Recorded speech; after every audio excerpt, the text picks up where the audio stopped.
Parmi la multitude de supports d'investissement qui existent, les ETF ont particulièrement retenu notre attention. Dans le passé, la bourse était certes techniquement accessible à tout le monde, mais y investir était notoirement plus difficile. Il fallait se renseigner en amont sur chaque entreprise pour sélectionner celle qui est la plus prometteuse à vos yeux. Et bien assez vite, vous devrez recommencer cette opération car il est nécessaire de diversifier vos investissements pour diminuer le risque. De plus, il vous faudra garder un œil attentif sur leurs résultats, car il sera peut-être nécessaire de vendre vos actions si une mauvaise nouvelle devait apparaître. D'où la réputation de la bourse quand on en parle à notre entourage. On nous rétorque que c'est compliqué, ça demande du temps et c'est risqué. Mais cette réputation auparavant bien méritée n'est pourtant plus d'actualité grâce aux ETF. Ces paniers d'actions s'occuperont eux-mêmes de diversifier vos placements en réunissant par exemple les 1500 plus grosses entreprises mondiales, les 50 meilleures européennes, les 500 meilleures américaines, celles de divers pays émergents, etc.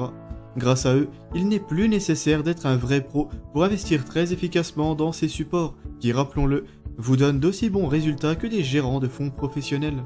En fait, ils sont même meilleurs qu'eux de votre point de vue, car ces mêmes gérants vous ponctionnent des frais colossaux qui nuisent à vos performances. Plus besoin de suivre attentivement les résultats d'entreprise, et plus besoin d'avoir un portefeuille à rallonge pour être parfaitement diversifié. Il vous reste cependant à choisir dans quel ETF investir. Certains sont plus sécurisés ou plus rentables que d'autres. Par exemple, sur ces 10 dernières années, le Nasdaq 100 est plus rentable que le S&P 500, qui est plus rentable que le World, qui est plus rentable que l'Eurostoxx 50. Mais il reste une certaine catégorie d'ETF qui surpasse encore tout ça, ceux à effet de levier, dont voici le fonctionnement pour rappel. Si vous investissez 100 €, l'émetteur de l'ETF emprunte la même somme et l'investit avec vous chaque jour avant de la rembourser au centime près à la clôture du marché. Donc si vous investissez dans le S&P 500 x2 par exemple, et que le S&P 500 prend 2% aujourd'hui, eh bien l'ETF Leveraged passera de 200 à 204 €, et une fois que l'émetteur rembourse les 100 € empruntés, vous vous retrouvez avec 104 €, soit 4 € de gain. L'ETF classique quant à lui passera de 100 à 102 € et ne prend donc que 2 €. Mais bien évidemment, ça marche dans l'autre sens aussi, et si l'indice de référence baisse aujourd'hui, le x2 baissera 2 fois plus. Alors pourquoi les ETF à effet de levier sont-ils plus rentables que leurs analogues? Eh bien parce que la bourse a une tendance haussière, tout simplement. Vous profitez plus souvent du x2 positif que du x2 négatif. Et tant qu'on est dans les bonnes nouvelles, il en existe de très bons sur le PEA, ce qui veut dire que vous pouvez prétendre à un excellent rendement d'une part, allant de 10 à 30% par an sur ces 10 dernières années, et à une faible imposition d'autre part. Voyons d'ailleurs quelques graphiques pour illustrer ça avec les meilleurs ETF x2 du PEA. Celui-ci compare le Nasdaq 100 en vert à son homonyme x2 en orange. Comme vous pouvez le constater, ce dernier est effectivement bien plus performant en général, et malgré la forte chute de 2022, qui a été une très mauvaise année pour la bourse dans son ensemble, eh bien il est resté supérieur à son indice de référence. Voyons maintenant comment se comporte le S&P 500 classique face au MSCI USA x2. Il n'y a pas de S&P 500 x2, donc j'ai dû utiliser celui qui était le plus approchant. Plutôt que de se composer des 500 meilleures entreprises américaines, le MSCI USA en possède plus de 600. Ces deux placements ont eu une performance quasi identique sur ces 25 dernières années. Et encore une fois, nous pouvons constater que l'effet de levier est plus rentable, alors que celui-ci a été créé en 2019, juste avant la crise du Covid. Il n'a donc pas profité des très belles années 2010. Il nous reste toutefois un paramètre important à aborder, le beta slippage. Je vais vous la faire courte et aller à l'essentiel. Parce que l'ETF Leveraged est recalculé tous les jours, vous subirez des pertes légèrement plus importantes si le marché n'a aucune tendance et stagne pendant une longue période. Comme nous le voyons sur ce tableau, le CAC 40 classique surperforme son équivalent x3 dans une semaine sans direction particulière. Pour cette raison, vous entendrez quelquefois dire que les ETF à effet de levier ne sont pas intéressants sur le long terme. Pourtant, ils vous permettent aussi quelquefois de surperformer leurs équivalents si une claire tendance haussière ou baissière est affirmée, comme on peut le voir sur ce tableau.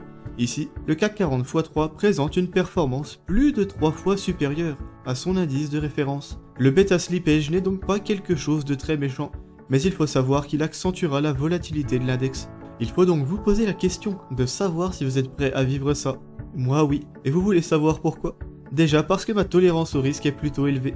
J'ai une situation stable et ma vie ne changerait pas si mes investissements devaient faire les montagnes russes, car j'y place de l'argent dont je n'ai pas besoin à court ou moyen terme et que j'ai une épargne de précaution. Donc ça, c'est la base. Mais il faut aussi savoir que vous pouvez diversifier vos placements plus en profondeur. Il n'y a aucune obligation, et ça serait même plutôt déconseillé, d'investir uniquement là-dedans. Le Nasdaq 100 x2 notamment présente une telle performance qu'il est très intéressant d'en faire l'acquisition, mais présente une telle volatilité qu'il vaudra mieux y joindre des actifs un peu plus fiables, ou en tout cas décorrélés, c'est-à-dire des investissements qui ne sont pas ou peu influencés par le Nasdaq. Quelqu'un ayant une tolérance au risque très élevée et un long horizon d'investissement comme moi ou comme d'autres, pourra par exemple se constituer un portefeuille composé de 50% du Nasdaq x2, 15% de pays émergents, 15% de crypto-monnaies, 10% d'Eurostoxx 50 x2 et 10% de Nikkei. Tous ces placements sont d'ailleurs accessibles au PEA, sauf les cryptos bien sûr. Mais ça, c'est dans un premier temps. Si vous avez 30 ans par exemple, vous pouvez effectivement opter pour un tel portefeuille pour l'instant. Mais d'ici une dizaine ou quinzaine d'années, il sera intéressant de prendre un virage radical pour soudainement investir totalement dans des placements plus sécurisés comme les SCPI, l'or ou autres. C'est de cette façon que vous aurez le meilleur rendement.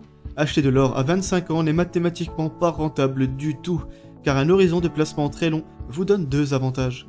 Déjà, les fluctuations importantes liées à n'importe quel ETF à effet de levier vous seront parfaitement ignorables. Quel mal y a-t-il si vos investissements sous-performent pour l'instant alors que vous avez 30 ans et souhaitez en vivre à 50? De plus, un bon rendement aura le temps de se démultiplier beaucoup de fois. 100 € x 31% pendant 30 ans deviendront 329 715 €. Et oui, on est bien d'accord que c'est beaucoup. Alors que 100 € x 5% pendant 30 ans deviendront seulement 432 €. Et oui, on est bien d'accord que ça ne vole pas très haut. Mais si on fait ce même calcul sur 5 ans seulement, on comparera 385 € à 127 €.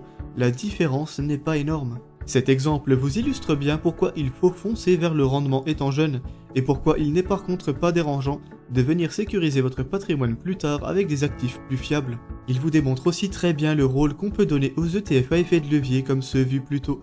Si vous avez de l'argent à investir, dont vous n'avez pas besoin sur le court terme, il est selon moi intéressant pour n'importe qui d'en faire l'acquisition rapidement. Si votre tolérance au risque est plutôt faible, eh bien n'en achetez pas pendant trop longtemps, n'y investissez que pendant les 5 premières années, puis optez pour la sécurité jusqu'à avoir atteint votre objectif.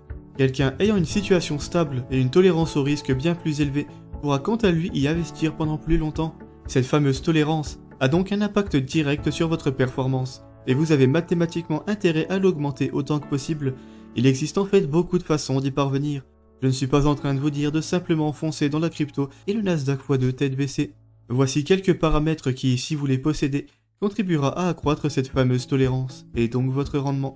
Être propriétaire, car vos dépenses en logement seront faibles et stables.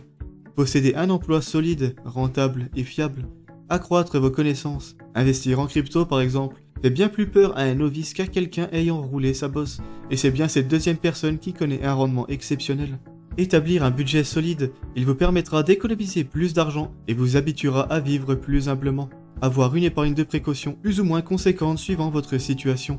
Placez-la sur un livret d'épargne populaire si vous y avez accès, donc si vos revenus sont plutôt modestes, car il présente un rendement 2 fois supérieur au livret A en moyenne. Enfin, soyez en aussi bonne santé que possible, tout simplement. Plus vous êtes confiant pour l'avenir, plus il deviendra intéressant d'investir sur le long terme, c'est très logique.